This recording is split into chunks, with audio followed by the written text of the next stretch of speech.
Hello guys, so I welcome you to our next vlog. And ये एक information vlog होने वाला है एंड मोस्टली उनके लिए जो इंटरनेशनल ट्रैवल कर रहे हैं अभी वंदे भारत मिशन के थ्रू, जो इंडिया आना चाह रहे हैं। एंड जो लोग इंटरेस्टेड हैं कि क्या क्या होता है, क्या प्रोसेस होता है, वो भी आगे देख सकते हैं। तो लेट्स स्टार्ट।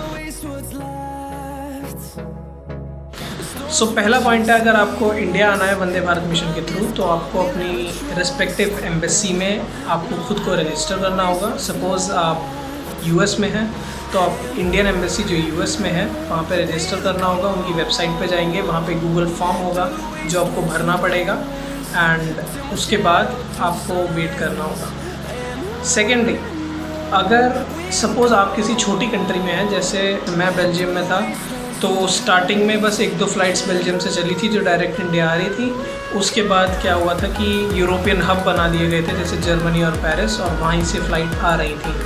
तो मुझे बेल्जियम से जर्मनी जाना पड़ा था अपनी फ़्लाइट के लिए। तो आपको उस केस में अपनी एम्बेसी से पूछना होगा कि मेरा कौन सा हब है, क्या मुझे डायरेक्ट मेरी कंट्री से लिया जाएगा या फिर मुझे किसी और कंट्री में अपने आप को रजिस्टर करना होगा। तो सपोज़ अगर उन्होंने आपको बोला कि दूसरी बड़ी कंट्री है जहाँ से फ़्लाइट्स जा रही हैं, तो आपको उनकी एम्बेसी में खुद को ऑनलाइन रजिस्टर करना होगा। तो 2 स्टेप्स क्लियर हो गए हैं। खुद की एम्बेसी में रजिस्टर करो, फिर उनसे पूछो कि क्या इज़ इट इनफ, या फिर दूसरी एम्बेसी में भी रजिस्टर करना है। उसके बाद क्या है, आपको हमेशा रेगुलरली एयर इंडिया की वेबसाइट और अपने रेस्पेक्टिव उस एम्बेसी के ट्विटर, सोशल मीडिया या उनकी ऑफिशियल वेबसाइट्स पे नज़र रखनी है डेली, एंड देखना है कि वहाँ पे फर्दर फ़्लाइट्स की कोई डिटेल्स हैं कि भाई 5 दिन बाद फ़्लाइट है from XYZ country to Delhi और मुंबई और समथिंग लाइक दैट। तो आपको देखते रहना पड़ेगा।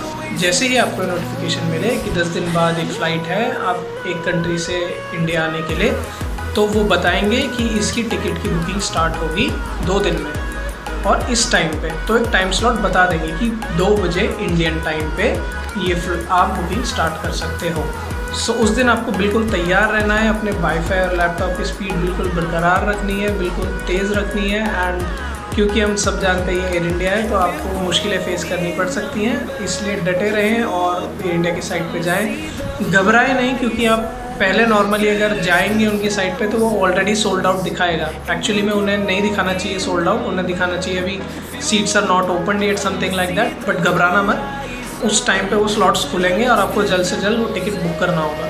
टिकट जैसे ही आपका बुक हो जाता है, आपको मेल आएगा एयर इंडिया से, आपको टिकट मिलेगा, PNR मिलेगा, सब कुछ मिलेगा।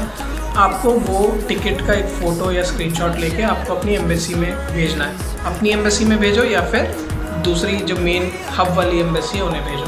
तो आफ्टर बुकिंग द टिकट आपको जो बैगेज अलाउंस मिलेगा वो नॉर्मली है 23 किलोज़ के 2 बड़े बैग्स जो आप चेक इन करेंगे, एंड एक आपका कैबिन लगेज होगा जो अराउंड 8 kg होगा। तो थोड़ा बहुत ऊपर नीचे हो सकता है, तो कोशिश करना ज़्यादा ऊपर ना जाए, क्योंकि इस सिचुएशन में कुछ कह नहीं सकते। वो डिपेंड करता है तो चेक इन कर रहा है उसके मूड पे कि वो ज़्यादा अलाउ करेगा, कितना करेगा कि नहीं करेगा। तो ट्राई अपनी तरफ से करना कि कम से कम कर पाओ।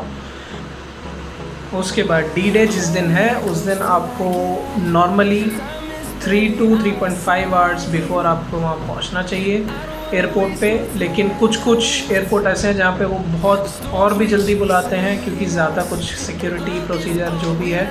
तो इसलिए आप थोड़ा अपने एम्बेसी से पूछें कि कितनी देर पहले मैंने जाना चाहिए, उनसे कंफर्म करें बाय ईमेल। उसके बाद एयरपोर्ट आराम से पहुंचने के बाद आपकी पहले एक अंडरटेकिंग वो फिल कराएंगे आपसे। वैसे तो अंडरटेकिंग उनकी एम्बेसी की वेबसाइट्स पे होती हैं, बट आप अगर प्रिंट करके ले जाओ भर के तब भी कुछ भरोसा नहीं है, क्योंकि एक नई अंडरटेकिंग कुछ ना कुछ चेंज करके वो फिर से आपको फिल करने को दे देंगे। तो इसलिए ये आप रख सकते हो ये अपने पास फिल करके, और नहीं भी रख सकते हो। 3-4 कॉपी बना लेना, उसको फिल कर लेना, क्योंकि अलग अलग जगह देना होता है। तो ये यहाँ पे वो लोग आपको एक अंडरटेकिंग देंगे जिसके अंदर ये बताएंगे कि आप रिस्क लेने को तैयार हैं ऐसे जाने के लिए फ़्लाइट में, और वहाँ जाके आप क्वारंटीन में रहेंगे, सारे रूल्स का पालन करेंगे एंड ऑल दैट। तो आपको साइन करके अपनी डिटेल्स भर के सब कुछ देना होगा उन्हें। उसके बाद आपकी थर्मल स्कैनिंग होगी। थर्मल स्कैनिंग के बाद आपका टेम्परेचर वो उस पर लिख देंगे। उसके बाद आप आगे जाओगे तो आप अपना लगेज चेक इन करोगे। चेक इन के बाद आप आगे जाते हो तो आपको वहाँ पे जाके इमिग्रेशन में जाना होगा पहले, तो वो अपना पासपोर्ट और आईडी वगैरह तैयार रखना उस टाइम पे। उसके बाद आप अंदर जाओगे तो वहाँ पे आपका सिक्योरिटी चेक होगा। एक दूसरी चीज़ जो मैं आपको सलाह दूँगा वो ये है कि अपने साथ अपनी एक बॉटल रखना। तो जब आप सिक्योरिटी चेक में जाओगे तो वहाँ पे ऑफ कोर्स आप 10 ml से ज़्यादा अपनी बॉटल नहीं रख सकते हो, कोई लिक्विड नहीं रख सकते हो। तो आप अपनी बॉटल एम्प्टी करके बॉटल अपने पास रखना। अपनी खुद की बॉटल हो तो ज़्यादा अच्छा है, क्योंकि आगे जाके आपको बहुत यूज़ आने वाला है पानी का। तो प्लीज़ अपने साथ कुछ अपना पर्सनल स्नैक एंड वाटर। अंदर आप एयरपोर्ट पे चेक इन के सिक्योरिटी चेक के बाद आप पानी वहीं से भर सकते हैं। तो please keep it with you. अपना घूमो एयरपोर्ट पे इधर उधर, अपने गेट का ध्यान रखना, अपने गेट के आसपास रहना, बोर्डिंग टाइम का ध्यान रखना एंड बस उसके बाद आपको बोर्ड करना है। बोर्डिंग करने के बाद आपको अंदर जाते ही, अगर आपकी मिडल सीट है तो बोर्ड करते वक्त आपको एक वो पीपी किट देंगे, जिसके अंदर आपको एक पूरा ओवरऑल मिलेगा, एक बाथरोब टाइप्स मिलेगा, पूरा एक बड़ा सा वाइट कोट अगर आपकी मिडल सीट है, ताकि आप आजू बाजू वाले के आक्रमण से बच सको, उसे कह सकते हैं। एंड थोड़ा बहुत अनकंफर्टेबल होगा वो, लेकिन but it's for the safety. And उसके बाद जैसे ही आप प्लेन में जाते हो तो वो आपको थोड़े थोड़े ग्रुप्स में भेजेंगे ताकि प्लेन ज़्यादा क्राउडेड ना हो। लेकिन एनीवेज हम इंडियंस हैं, अंदर जाके हम क्राउडेड बना ही देते हैं सिचुएशन को, कितने भी कम छोटे ग्रुप में जाएं। तो जाओ अपना आराम से। उसके बाद अपना लगेज वगैरह ऊपर रखो। आपकी सीट पे ही आपको खाना दे दिया जाएगा according to your flight. Breakfast, dinner और कुछ स्नैक्स, 2 पानी की बोतलें ऑलरेडी दे दी जाएंगी आपको, क्योंकि फ़्लाइट अटेंडेंट्स आपको अटेंड करने नहीं आएंगी। तो खाना आपको इतना बड़ा सा एक पैकेट दे दिया जाएगा आपकी सीट पे।